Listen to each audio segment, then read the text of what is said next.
toda a experiência, mas sem o qual elas não existiriam. Então quem é aquele que vivencia a experiência? Somos nós. E quem somos nós? Consciência. E o que é consciência? Essa pergunta não pode ser respondida. No momento em que a respondermos, vamos falsificá-la, transformá-la em outro objeto. A consciência, termo tradicional para aquilo que é espírito, não pode ser conhecida no sentido comum dessa palavra, e tentar persegui-la é bobagem. Todo conhecimento se encontra no âmbito da dualidade, sujeito e objeto, o conhecedor e o conhecido, o sujeito, o eu, o conhecedor sem o qual nada seria conhecido, percebido, pensado ou sentido, deve permanecer para sempre incognoscível. Isso porque o eu não tem forma, apenas as formas podem ser conhecidas. E, ainda assim, sem a dimensão sem forma, o mundo das formas não poderia existir. Esse é o espaço iluminado no qual o mundo surge e desaparece. Ele é a vida que eu sou. É eterno. Eu sou eterno, perpétuo. O que acontece nesse espaço é relativo e temporário, prazer e dor, ganho e perda, nascimento e morte. O maior impedimento é a descoberta do espaço interior. A principal barreira à descoberta daquele que tem a experiência é nos tornarmos tão subjugados pela experiência que acabemos perdidos nela. Isso significa que a consciência está desorientada em seu próprio sonho. Somos arrebatados por todo pensamento, toda emoção e toda sensação a tal ponto que, na verdade, nos encontramos num estado de sonambulismo. Essa tem sido a situação normal da humanidade por milhares de anos. Embora não possamos conhecer a consciência, somos capazes de nos tornar conscientes dela como nós mesmos. Temos como senti-la diretamente em qualquer situação, não importa onde estejamos. Podemos senti-la aqui agora como nossa verdadeira presença, o espaço interior em que as palavras nesta página são percebidas e se transformam em pensamentos. Ela é o eu sou subjacente. Por exemplo, as palavras que você está lendo e nas quais está pensando são o primeiro plano, enquanto o eu sou é o substrato, o plano de fundo implícito em cada sensação, pensamento e sentimento.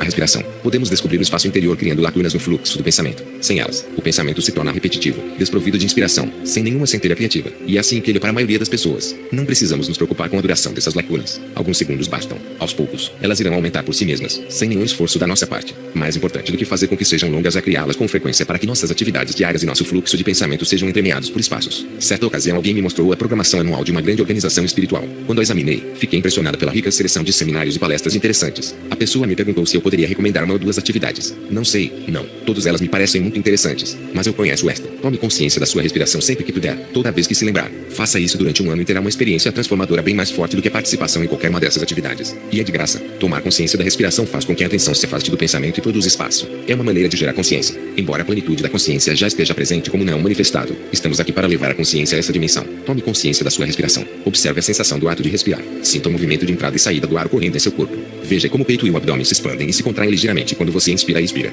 Basta uma respiração consciente para produzir espaço onde antes havia a sucessão ininterrupta de pensamentos. Uma respiração consciente, 2 ou 3 seria ainda melhor. Feita muitas vezes ao dia é uma maneira excelente de criar espaços na sua vida. Mesmo que você medite sobre sua respiração por 2 horas ou mais, o que é uma prática adotada por algumas pessoas, uma respiração basta para deixá-lo consciente. O resto são lembranças ou expectativas, isto é, pensamentos. Na verdade, respirar não é algo que façamos, mas algo que testemunhamos. A respiração acontece por si mesma. Ela é produzida pela inteligência inerente ao corpo. Portanto, basta observá-la. Essa atividade não envolve nem tensão nem esforço. Além disso, note a breve suspensão do fôlego, sobretudo no ponto de parada no fim da expiração, antes de começar a inspirar de novo. Muitas pessoas têm a respiração curta, o que não é natural. Quanto mais tomamos consciência da respiração, mais sua profundidade se restabelece sozinha. Como a respiração não tem forma própria, ela tem sido equiparada ao espírito, a vida sem uma forma específica, desde tempos ancestrais. O Senhor Deus formou, pois, o homem do barro da terra, e inspirou-lhe nas narinas um sopro de vida, e o homem se tornou um ser vivente. 5. A palavra alemã para respiração, Atman, tem origem no termo sânscrito Atman, que significa o espírito divino que nos habita, ou Deus interior. O fato de a respiração não ter forma é uma das razões pelas quais a consciência da respiração é uma maneira muito eficaz de criar espaços na nossa vida, de produzir consciência. Ela é um excelente objeto de meditação justamente porque não é um objeto, não tem contorno uniforme. O outro motivo é que a respiração é um dos mais sutis e aparentemente insignificantes fenômenos. A menor coisa, que, segundo Nietzsche, constitui a melhor felicidade. Cabe a você decidir se vai ou não praticar a consciência da respiração como uma verdadeira meditação formal. No entanto, a meditação formal não substitui o empenho em criar a consciência do espaço na sua vida cotidiana. Ao tomarmos consciência da respiração, nos vemos forçados a nos concentrar no momento presente. O segredo de toda a transformação interior, espiritual. Sempre que nos tornamos conscientes da respiração, estamos absolutamente no presente. Percebemos também que não conseguimos pensar e nos manter conscientes da respiração ao mesmo tempo. A respiração consciente suspende a atividade mental. No entanto, longe de estarmos em transe ou semidespertos, permanecemos acordados e alerta. Não ficamos abaixo do nível do pensamento, e sim acima dele. E, se observarmos com mais atenção, veremos que essas duas coisas, nosso pleno estado de presença e a interrupção do pensamento sem a perda da consciência, são, na verdade, a mesma coisa, o surgimento da consciência do espaço.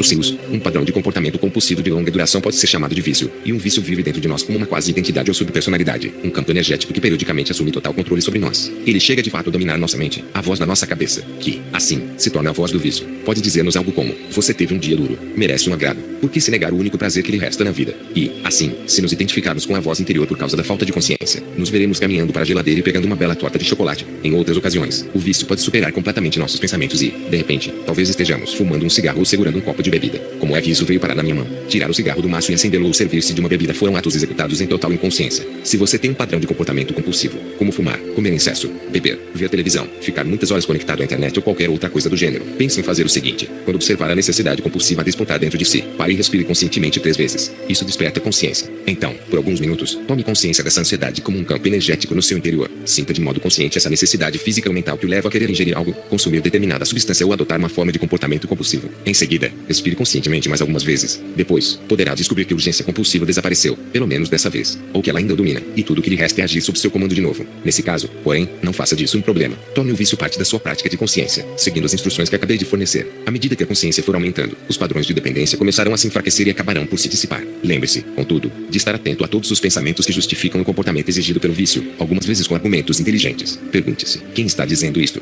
E perceberá que é o vício. Uma vez que você saiba disso, que esteja presente como observador da sua mente, serão menores as probabilidades de que ele o engane para que atenda à sua vontade.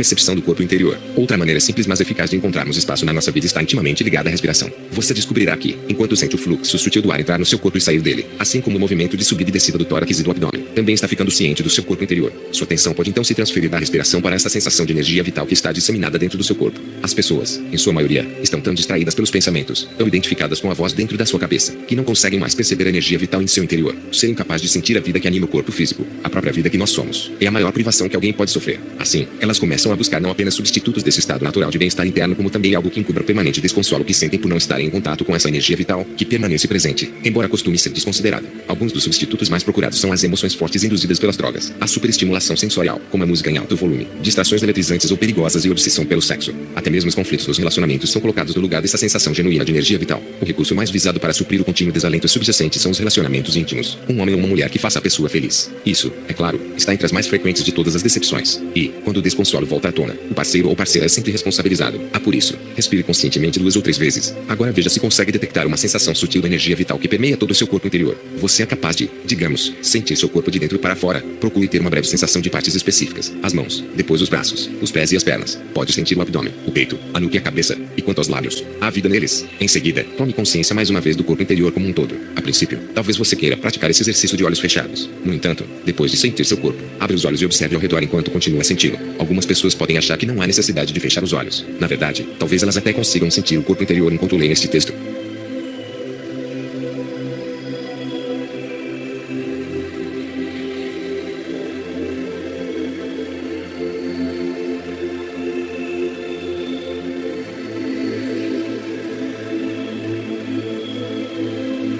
Espaço interior e exterior. Nosso corpo interior não é sólido, mas amplo. Ele não é nossa forma física, e sim a vida que a anima, e a inteligência que ele criou o corpo e mantém, coordenando ao mesmo tempo centenas de funções diferentes de complexidade tão extraordinária que a mente só consegue compreender uma fração disso, quando nos tornamos conscientes dele. O que de fato acontece é que a inteligência está se tornando consciente de si mesma. Os físicos descobriram que a aparente solidez da matéria é uma ilusão criada pelos sentidos. Isso inclui o corpo físico. Nós o percebemos e pensamos sobre ele como uma forma. Entretanto, 99,99% dele é, na verdade, espaço vazio. Essa é a vastidão do espaço que existe entre os átomos em comparação com seu tamanho. E há também muito espaço dentro de cada átomo. O corpo físico não passa de uma percepção distorcida de quem nós somos. Em diversos aspectos, ele é uma versão microscópica do espaço exterior. Para obter uma ideia da extensão do espaço entre os corpos celestiais, considere o seguinte: viajando a 300 mil quilômetros por segundo, a luz leva pouco mais de um segundo para percorrer a distância entre a Terra e a Lua. A luz do Sol alcança nosso planeta em cerca de 8 minutos. A luz de Próxima Centauri, a estrela que está mais perto do Sol e a segunda mais próxima a nós depois dele, viaja por 4,5 anos até chegar à Terra. Essa é a amplidão do espaço que nos rodeia. E também é o espaço intergaláctico, cuja dimensão desafia toda a compreensão. A luz de Andrômeda, a galáxia mais próxima a nós, atinge nosso nosso planeta em 2,4 milhões de anos. Não é incrível que nosso corpo seja exatamente tão vasto quanto o universo? Assim, o corpo físico, que é forma, revela-se essencialmente sem forma quando mergulhamos fundo nele. Torna-se uma passagem para o espaço interior. Embora o espaço interior seja informe, ele é pleno de vida. Aquele espaço vazio é a vida na sua totalidade, a origem não manifestada da qual fluem todas as manifestações. A palavra usual para designar a origem é Deus. Os pensamentos e as palavras pertencem ao mundo da forma. Eles não podem expressar a ausência dela. Assim, quando dizemos estou conseguindo sentir meu corpo interior, essa é uma falsa percepção criada pelo pensamento. O que ocorre de verdade é que a consciência que aparece como o corpo, a consciência que eu sou, está se tornando consciente de si mesma. No momento em que deixamos de confundir quem nós somos com uma forma temporária de eu, a dimensão do eterno e infinito, Deus, pode se expressar por nosso intermédio e nos guiar. Ela também nos liberta da dependência em relação à forma. No entanto, um reconhecimento apenas intelectual, ou a crença não sou esta forma, é inútil. A pergunta fundamental é, sou capaz de sentir a presença do espaço interior neste momento? Na realidade, seu sentido é, consigo sentir minha própria presença. A presença que eu sou? Podemos ainda abordar essa verdade usando um indicador diferente, como a seguinte pergunta. Tenho consciência não só do que está acontecendo neste momento como também agora propriamente dito como o espaço interior eterno em que tudo acontece. Embora essa indagação pareça não ter nada a ver com o corpo interior, podemos nos surpreender com o fato de que, ao nos tornarmos conscientes do espaço do agora, de repente nos sentiremos mais vivos por dentro. Estaremos percebendo a energia vital do corpo interior, e ela é uma parte intrínseca da alegria do ser. Temos que entrar no corpo para ir além dele e descobrir que não somos aquilo. Sempre que possível, use a consciência do corpo interior para produzir espaço.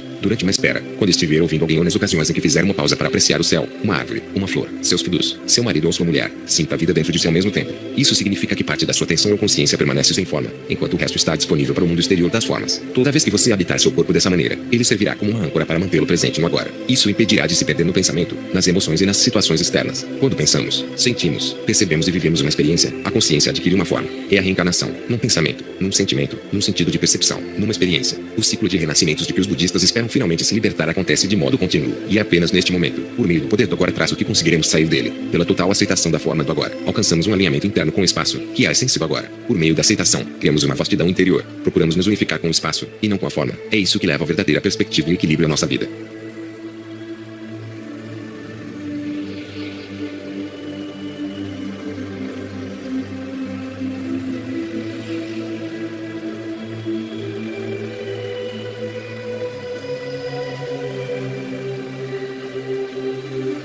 Percebendo as lacunas. Ao longo do dia, vemos e ouvimos uma sucessão de coisas em contínua mutação. No primeiro momento, quando vemos algo ou ouvimos um som traço, sobretudo se não estamos familiarizados com eles. Antes que a mente os nomeie ou interprete, costuma surgir uma lacuna de atenção alerta na qual ocorre a percepção. Essa lacuna é o espaço interior. Sua duração difere de pessoa para pessoa. É fácil perdê-la porque, no caso de muita gente, ela é extremamente curta, talvez de apenas um segundo ou menos. Veja o que acontece. No primeiro momento da percepção de uma nova imagem ou de um novo som, há uma breve suspensão do fluxo habitual de pensamento. A consciência é desviada do pensamento porque ela é requerida para sentir a percepção. Uma imagem ou um som muito incomuns podem nos deixar sem palavras, até mesmo internamente. Ou seja, eles produzem uma lacuna mais longa. A frequência e a duração desses espaços determinam nossa capacidade de desfrutar a vida, de sentir uma ligação interior com as pessoas e também com a natureza. Elas estabelecem ainda nosso grau de libertação do ego, pois este implica a inconsciência total da dimensão do espaço. Quando nos tornamos conscientes desses breves intervalos que acontecem naturalmente, eles começam a se tornar mais longos. À medida que isso ocorre, vamos vivenciando com uma frequência crescente a alegria de perceber as coisas com pouco ou nenhuma interferência do pensamento. O mundo ao nosso redor então parece revigorado, novo e vivo. Quanto mais percebemos a vida por intermédio de uma tela mental de abstração e conceituação, mais desanimado e monótono se torna o ambiente em torno de nós.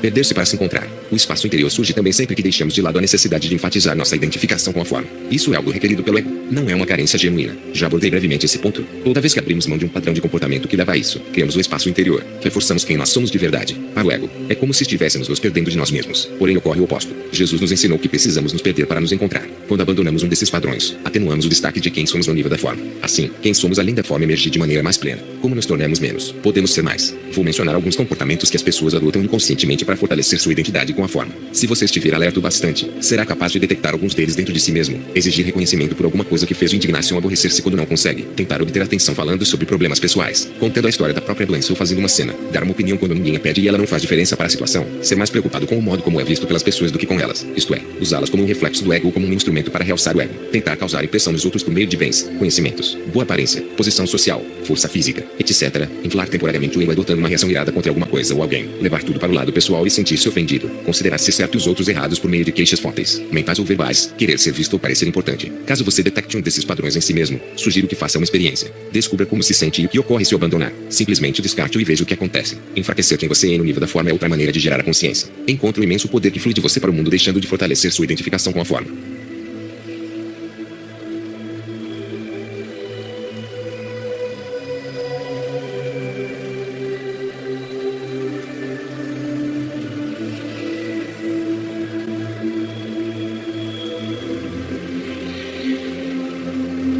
O silêncio. Costuma-se dizer, o silêncio é a linguagem de Deus, e tudo mais é tradução mal feita. O silêncio é realmente outra palavra para espaço. Ao tomarmos consciência dele quando o encontramos na nossa vida, estabelecemos uma ligação com a dimensão sem forma e eterna dentro de nós, aquela que está além do pensamento e do ego. Pode ser o silêncio que envolve o mundo da natureza, a tranquilidade do nosso quarto nas primeiras horas da manhã ou os intervalos entre os sons. O silêncio não tem forma. É por isso que, por meio do pensamento, não conseguimos ter consciência dele. O pensamento é forma. Ter consciência do silêncio significa ficar em silêncio. Ficar em silêncio é estar conscientes sem pensamento. Nunca somos nós mesmos com tanta intensidade do que quando estamos em silêncio. Nessas ocasiões, somos quem fomos antes de assumir temporariamente essa forma física e mental que chamamos de pessoa. Também somos aquele que seremos depois que a forma se dissolver. Quando estamos em silêncio, somos quem somos além da nossa existência temporal. A consciência, incondicional, sem forma, eterna.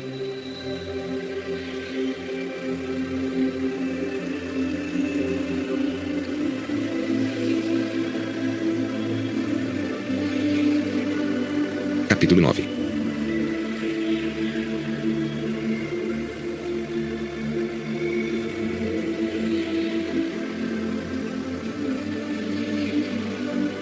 Nosso propósito interior. Tão logo superamos a preocupação com a mera sobrevivência, a questão do sentido e do propósito se torna de capital importância para nós. Muitas pessoas se sentem aprisionadas nas rotinas do cotidiano, que parecem privar sua vida de significado. Algumas acreditam que a vida está passando ou já passou por elas. Outras se veem profundamente limitadas pela necessidade de trabalhar e cuidar da família ou por sua condição financeira de vida. Há indivíduos que são devastados por um estresse agudo, enquanto outros se consomem no imenso tédio. Há quem esteja envolvido numa atividade frenética e quem se veja perdido na estagnação. Muita gente anseia pela liberdade e pelo crescimento que a prosperidade promete, mas há pessoas que já desfrutam da relativa liberdade que acompanha a prosperidade e, mesmo assim, constatam que isso não é o bastante para dar um sentido completo à sua vida. Nada substitui a descoberta do verdadeiro propósito. No entanto, o significado genuíno, ou primário, da vida não pode ser encontrado no nível exterior. Ele não diz respeito ao que fazemos, e sim ao que somos, isto é, ao nosso estado de consciência. Portanto, a coisa mais importante a entender é, nossa vida tem um propósito interior e um propósito exterior. O primeiro deles diz respeito a ser e a primário. O segundo se refere ao fazer e a secundário. Embora este livro trate principalmente do propósito interior, este capítulo e o seguinte indicam também como alinhar esses dois propósitos, o interior e o exterior. Contudo, estão a tal ponto interligados que é quase impossível falar de um sem mencionar o outro.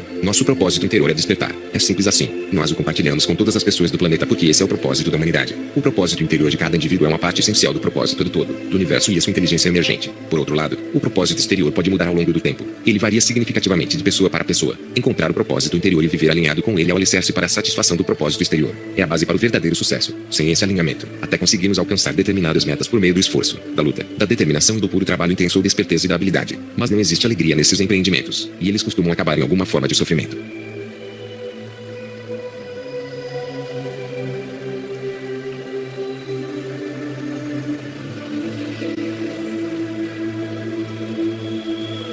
O despertar. O despertar é uma mudança no estado de consciência que ocorre com a separação entre pensamento e consciência. No caso da maioria das pessoas, isso não é um acontecimento, mas um processo pelo qual elas passam. Até mesmo aqueles raros seres que experimentam um súbito, radical e aparentemente irreversível despertar passam por um processo no qual o novo estado de consciência flui de modo gradual, transformando tudo o que eles fazem e, assim, vai se integrando à sua vida, em vez de ficarmos perdidos em nossos pensamentos. Quando estamos despertos, reconhecemos a nós mesmos como a consciência por trás deles. O pensamento deixa de ser uma atividade autônoma que se aposta de nós e conduz nossa vida. A consciência assume o controle sobre ele. O pensamento perde o domínio da nossa vida e se torna o servo da consciência, que é a ligação consciente com a inteligência universal. Outra palavra para ela é presença. Consciência sem pensamento. A iniciação do processo do despertar é um ato de graça. Não podemos fazer com que ela aconteça, nem nos preparar para ela, nem acumular méritos para alcançá-la. Não existe uma sequência precisa de passos lógicos que leve nessa direção. Embora a mente fosse adorar isso, também não precisamos nos tornar dignos primeiro. Ela pode acontecer um pecador antes de chegar a um santo, mas não necessariamente. É por isso que Jesus se envolveu com todos os tipos de pessoas, e não só com as respeitáveis. Não existe nada que possamos fazer quanto ao despertar. Qualquer ação de nossa parte será o ego tentando acrescentar o despertar ou a iluminação a ele mesmo como seu bem mais precioso e, assim, se mostrando como mais importante e maior. Nesse caso, em vez de despertarmos, acrescentamos o conceito do despertar à nossa mente, ou a imagem mental de como se parece uma pessoa desperta, ou iluminada, e depois procuramos adotar esse modelo. Assumir essa imagem, seja ela criada por nós ou pelos outros, é viver sem autenticidade, outro papel inconsciente que o ego representa. Portanto, se não existe nada que possamos fazer quanto ao despertar traço, independentemente de já ter acontecido ou não, como ele pode ser o propósito primário da nossa vida, não existe a ideia implícita de que podemos fazer alguma coisa em relação ao propósito.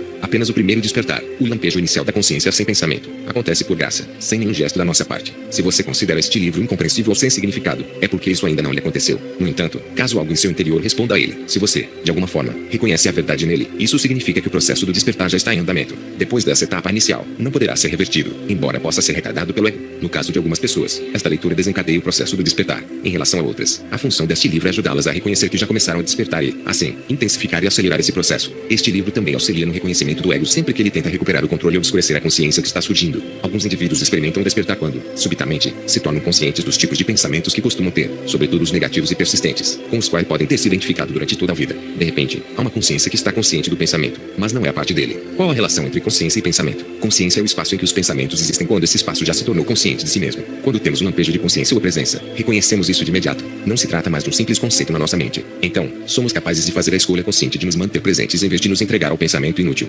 Podemos convidar a presença para a nossa vida, isto é, criar espaço. Com a graça do despertar vem a responsabilidade. Temos a opção de continuar em frente como se nada tivesse ocorrido ou ver a importância disso e reconhecer o despertar da consciência como a coisa mais importante que pode nos acontecer. Estarmos abertos à consciência emergente e atrair sua luz para o mundo torna-se então o propósito primário da nossa vida. Quero conhecer a mente de Deus. O resto são detalhes. Disse Einstein. O que é a mente de Deus? Consciência. O que significa conhecer a mente de Deus? Estarmos conscientes. Quais são os detalhes? Nosso propósito exterior e qualquer coisa que aconteça no mundo externo. Portanto, enquanto talvez ainda estejamos esperando que algo especial surja na nossa vida, podemos não perceber que a coisa mais importante que pode acontecer a um ser humano já ocorreu em nosso interior. O início da separação entre o pensamento e a consciência. Muitas pessoas que estão passando pelos estágios iniciais do despertar já não sabem mais com certeza qual é seu propósito exterior. O que move o mundo não as move mais. Reconhecendo com tanta clareza a loucura da nossa civilização, elas podem se ver de certa forma alienadas da cultura ao seu redor. Algumas sentem que habitam uma terra de ninguém entre dois mundos. Elas não são mais conduzidas pelo ego, mesmo que a consciência emergente ainda não tenha se tornado plenamente integrada à sua vida. Os propósitos interior e exterior não se fundiram.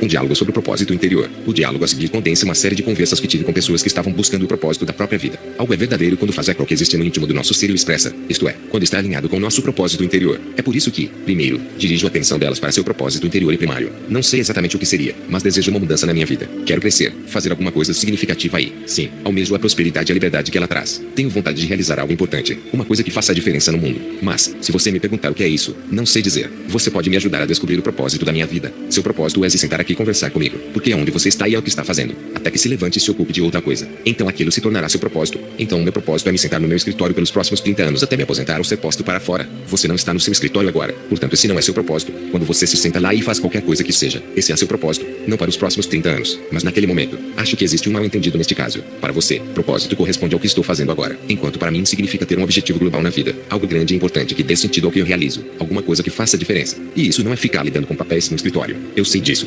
Enquanto estiver inconsciente do ser, você buscará o significado apenas dentro da dimensão do fazer e no futuro, ou seja, na dimensão do tempo. E qualquer coisa significativa ou satisfatória que encontre vai se dissolver ou se revelar uma decepção. Provavelmente, será destruída pelo tempo. Todo o sentido que descobrimos nesse nível só é verdadeiro de modo relativo e temporário. Por exemplo, se cuidar dos seus filhos dá sentido à sua vida, o que acontecerá com esse significado quando eles não precisarem mais de você e talvez nem sequer escutem mais? Se ajudar as pessoas dá significado à sua vida, você depende do fato de que elas sejam piores do que você para que sua vida continue a ter sentido e você possa se sentir bem em relação a si mesmo. Suponha que o desejo de ser bem-sucedido ou melhor em determinada atividade lhe proporcione significado. O que acontecerá se você nunca conseguir vencer ou se seu sucesso acabar um dia? Terá que recorrer à sua imaginação ou às lembranças, coisas muito insatisfatórias para dar sentido à sua vida. Sair-se bem em qualquer campo só terá valor se existirem milhares ou milhões de outros indivíduos que não consigam ter êxito. Portanto, você precisará que outros seres humanos fracassem para que sua vida possa ter significado. Não estou dizendo que ajudar os outros, cuidar dos filhos e se esforçar para ser o melhor numa área sejam coisas que não valem a pena. Para muitas pessoas, elas são uma parte importante do seu propósito exterior. Porém, esse propósito sozinho é sempre relativo, instável e transitório. Em todo caso, isso não quer dizer que você não deva se envolver nessas atividades, mas que precisa ligá-las a seu propósito primário, interior, para que um sentido profundo flua para aquilo que você faz. Se você vive sem estar alinhado com seu propósito primário, qualquer que seja o propósito que estabeleça para a sua vida, até mesmo de criar o céu na terra, será propriedade do ego, acabará destruído pelo tempo.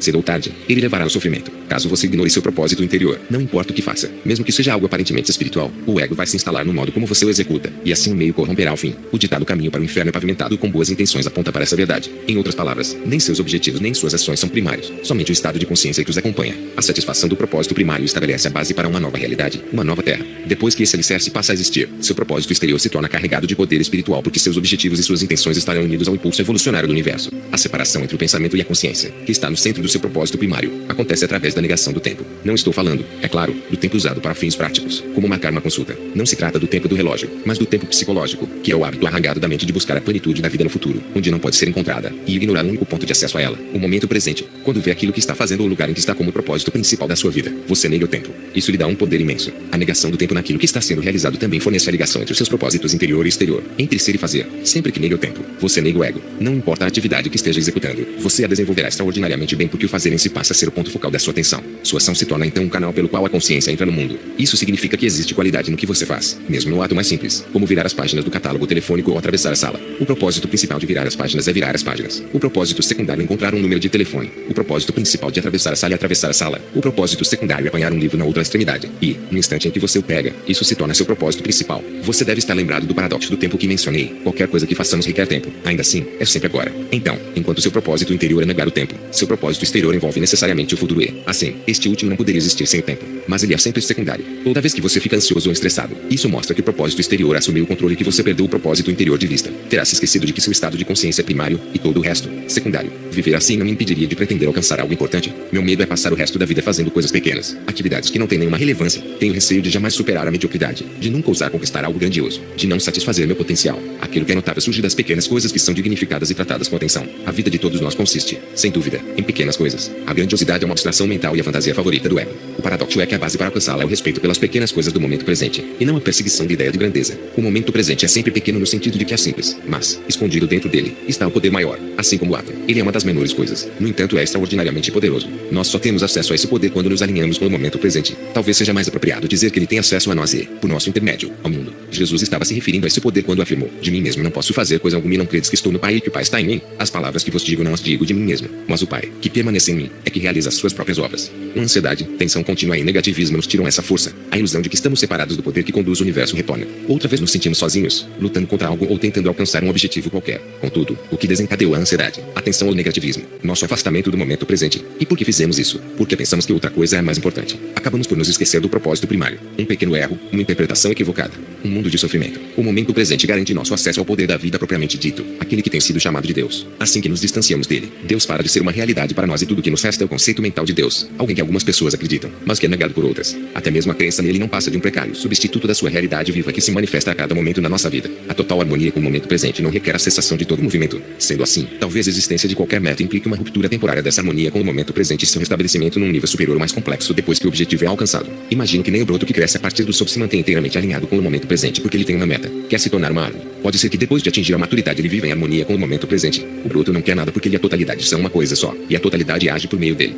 Considerai como crescem os lírios do campo, não trabalham nem fiam. Entretanto, eu vos digo que o próprio Salomão, no auge de sua glória, não se vestiu como um deles. 2. Poderíamos dizer que a totalidade, a vida quer que o broto se torne uma árvore. No entanto, ele não se vê separado da vida e, assim, não deseja nada para si. O broto e o que a vida quer estão unificados. É por isso que ele não está preocupado nem estressado. E, se tiver que morrer prematuramente, morrerá com tranquilidade. Será tão resignado na morte quanto foi na vida. Ele sente, por mais obscuro que isso pareça, que está enraizado no ser, a vida única sem fome e eterna. Assim como os antigos sábios toístas da China, Jesus gosta de chamar nossa atenção para a natureza porque é a sugação de uma força com a qual as pessoas perderam contato, o poder criativo do universo. Ele prossegue dizendo que, se Deus veste simples flores com tamanha beleza, então podemos imaginar que ele nos vestirá com muito mais. Ou seja, embora a natureza seja uma maravilhosa expressão do impulso evolucionário do universo, quando os seres humanos se tornam alinhados com a inteligência que está por trás deles, manifestam esse mesmo impulso num nível superior e ainda mais esplendoroso. Portanto, seja verdadeiro em relação à vida, sendo verdadeiro em relação ao seu propósito interior. Quando você se torna presente e, portanto, permanece por inteiro naquilo que faz, suas ações ficam carregadas de energia espiritual. A princípio, pode não haver uma mudança notável no que você realiza, mas apenas no seu modo de execução. Seu propósito primário agora é permitir que a consciência penetre no que você faz. O propósito secundário é tudo que você alcançar por meio do fazer. Se antes a noção de propósito estava sempre associada ao futuro, agora existe um propósito mais profundo que só pode ser encontrado no presente, pela negação do tempo. Quando se encontrar com as pessoas, no trabalho ou em qualquer outro lugar, dê a elas o máximo de atenção. Você já não estará ali como um indivíduo, e sim como um campo de consciência, de presença alerta. O motivo original da sua interação com o outro, comprar ou vender alguma coisa, pedir ou dar informações, por exemplo, é agora secundário. O campo de consciência que se forma entre você se estabelece como propósito primário da interação. Esse espaço de consciência adquire uma relevância muito maior do que qualquer assunto sobre o qual vocês possam estar falando do que os objetos físicos ou imaginados. O ser humano passa a ser mais importante do que as coisas deste mundo. Isso não significa significa que você vá se descuidar do que precisa ser feito no nível prático. Na verdade, a execução das coisas não só fica mais fácil, como se desenrola com mais energia quando a dimensão do ser é reconhecida e, assim, se torna primária. O surgimento desse campo unificado de consciência entre as pessoas é o fator essencial dos relacionamentos na nova Terra. A noção de sucesso é apenas uma ilusão do ego. Como podemos medir o verdadeiro sucesso? O mundo lhe dirá que o sucesso é alcançar o que você se propôs fazer. E isso fará crer que o sucesso é vencer, que o reconhecimento ou a prosperidade são ingredientes essenciais do êxito. No entanto, todos ou alguns desses conceitos costumam ser apenas subprodutos do sucesso. A noção convencional do sucesso refere-se ao resultado daquilo que fazemos. Alguns dizem que ele é o efeito de uma combinação de muito trabalho e sorte, de determinação e talento ou de estarmos no lugar certo na hora certa. Embora esses elementos possam ser fatores determinantes do sucesso, eles não são sua essência. O que o mundo não lhe diz, porque ele não sabe, é que você não pode se tornar alguém bem-sucedido. Você só pode ser bem-sucedido. Não permita que um mundo louco lhe diga que o sucesso é alguma coisa diferente de um momento presente pleno de êxito. E o que é isso? Existe um sentido de qualidade no que você faz, até mesmo no gesto mais simples. Qualidade pressupõe cuidado e atenção, elementos que acompanham a consciência. A qualidade requer sua presença. Digamos que você seja um empresário que, depois de 2 anos de muita atenção e preocupações, finalmente consegue oferecer um produto ou serviço que vende bem e dá lucro. Sucesso? Em termos convencionais, sim. Mas, na realidade, você passou 2 anos poluindo seu corpo, assim como a Terra, com energia negativa, causou sofrimento a si mesmo e às pessoas ao seu redor e afetou muita gente que nem sequer chegou a conhecer. O pressuposto inconsciente por trás de toda ação desse tipo é que o sucesso é um acontecimento do futuro e que o fim justifica os meios. Contudo, o fim e os meios são uma coisa só. E, se os meios não contribuírem para a felicidade humana, tampouco o fim fará isso. O resultado, que é inseparável dos atos que o tornaram possível, já está contaminado por eles e, assim, criará mais infelicidade. Isso é ação kármica, que é a perpetuação inconsciente da infelicidade. Como você já sabe, seu propósito secundário, ou exterior, situa-se na dimensão do tempo, enquanto seu propósito principal é inseparável do agora e, portanto, requer a negação do tempo. Como eles podem ser reconciliados? Compreendendo que a jornada de toda a sua vida consiste, em última análise, no passo que você está dando no momento presente. Dessa forma, dirigirá a ele sua máxima atenção. Isso não significa que você não saiba aonde pretende chegar, mas apenas que esse passo é primário, enquanto seu destino é secundário. E aquilo que você vai encontrar quando alcançar seu destino dependerá da qualidade desse primeiro passo. Outra maneira de considerar esse ponto, o que o futuro lhe reserva é fruto do seu estado de consciência agora. O sucesso ocorre quando o fazer é investido da qualidade perene do ser, a menos que o ser flua para o fazer, a não ser que esteja presente. Você se perde em qualquer coisa que faça, e também no pensamento, assim como nas suas reações ao que acontece externamente. O que você quer dizer exatamente com você se perde. A essência de quem nós somos é a consciência. Quando ela, você, estabelece uma completa identificação com o pensamento e assim se esquece da sua natureza essencial, acaba se perdendo no pensamento. Toda vez que se identifica com as formações mentais e emocionais, como o desejo e o temor traz as forças motivadoras primárias do ego, ela desaparece nessas formações. Isso também ocorre sempre que a consciência se identifica com a ação e a reação ao que acontece. Todos os pensamentos, desejos e medos, bem como todas as ações e reações, são então impregnados de um falso sentido do eu que, por ser incapaz de sentir a alegria simples do ser, busca o prazer e, algumas vezes, até mesmo a dor, como substitutos desse contentamento. Isso é viver num estado de esquecimento do ser, de quem nós somos. Assim, todo sucesso não é mais do que uma ilusão passageira. Não importa o que conquistemos, logo estaremos infelizes outra vez ou um novo problema ou dilema absorverá nossa atenção inteiramente. De que maneira eu passo da compreensão do meu propósito interior para a descoberta do que devo fazer no nível exterior? O propósito exterior varia significativamente de pessoa para pessoa e nunca dura para sempre. Ele é submetido ao tempo e depois é substituído por outro propósito. A extensão em que as circunstâncias externas da vida são modificadas pela dedicação ao propósito interior do despertar também varia bastante. No caso de alguns indivíduos ocorre um rompimento repentino e gradual com o passado, seu trabalho, sua condição de vida, seus relacionamentos, tudo isso passa por uma profunda transformação. Às vezes, eles próprios dão início a certas mudanças que, em vez de envolverem um doloroso processo de tomada de decisão, surgem de uma compreensão ou de um reconhecimento súbito. É isso que eu preciso fazer. É como se suas decisões fossem, digamos, pré-fabricadas. Elas chegam através da consciência, e não do pensamento. A pessoa acorda numa manhã e sabe o que fazer. Há quem se surpreenda abandonando um ambiente de trabalho ou uma condição de vida hostil e sem sentido. Assim, antes de descobrir o que é certo para você no nível exterior, de detectar o que funciona, o que é compatível com a consciência desperta, talvez você precise identificar o que não está correto, o que já não produz efeito, o que não se harmoniza com seu propósito interior. Outros tipos de mudança podem acontecer de repente a partir do exterior. Um encontro casual traz uma nova oportunidade e uma possibilidade de expansão para a sua vida. Um obstáculo ou conflito de longa data se dissolvem. Seus amigos ou passam por essa transformação interior com você ou desaparecem da sua vida. Alguns relacionamentos terminam, outros se aprofundam. Você pode ser demitido da empresa ou se tornar um agente de mudanças positivas no local de trabalho. Seu cônjuge deixa ou vocês chegam a um novo nível de intimidade. Alguns desses fatos talvez pareçam negativos na superfície, porém você logo compreende que um espaço está sendo criado na sua vida para o surgimento de algo novo. Poderá haver um período de insegurança e incerteza. O que eu devo fazer?